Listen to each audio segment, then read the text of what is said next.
அதிமுக முன்னாள் எம்எல்ஏ சத்யநாராயணன் மீது லஞ்ச ஒழிப்புத்துறை போலீசார் வழக்கு பதிவு. தொகுதி மேம்பாட்டு நிதியில் 35 லட்சம் ரூபாய் முறைகேடு செய்த புகாரில் நடவடிக்கை.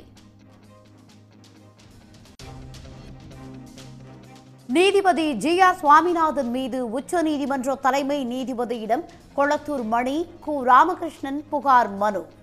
சுவாமிநாதன் தந்துள்ள சர்ச்சைக்குரிய தீர்ப்புகள் குறித்து விசாரணைக்கு உத்தரவிட கோரிக்கை.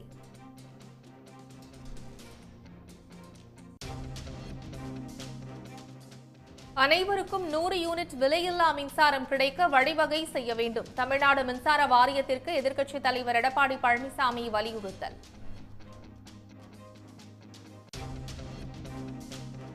தமிழ்நாட்டில் அடுத்த 5 நாட்களுக்கு வெப்பநிலை படிப்படியாக அதிகரிக்கும்.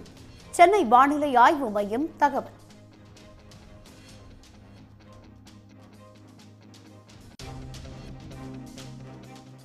ஜேஇஇ அட்வான்ஸ் நுழைவுத் தேர்வு மையங்களில் அடிப்படை வசதிகள் இல்லை என தேர்வர்கள் புகார். தொலைதூரத்தில் தேர்வை நடத்தியதற்கு பெற்றோர் எதிர்ப்பு.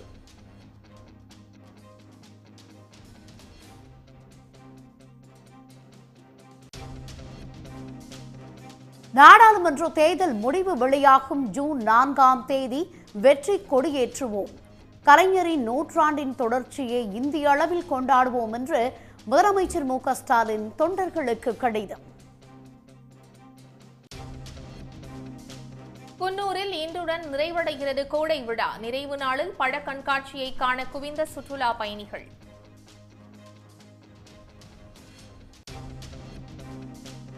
பழனிசாமி தலைமையால் தான் அதிமுக பலவீனமடைந்து வருகிறது. டிடிவி தினகரன் கடும் விமர்சனம்.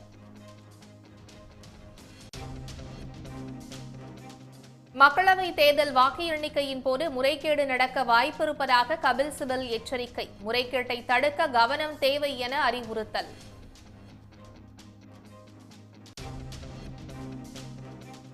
நாசிக் சுரானா ஜுவல்லரியில் நடந்த வருமான வரி சோதனையில் 26 கோடி ரூபாய் பணம் பறிமுதல். கணக்கில் வராத 90 கோடி ரூபாய் மதிப்பிலான சொத்து ஆவணங்களையும் கைப்பற்றி விசாரணை.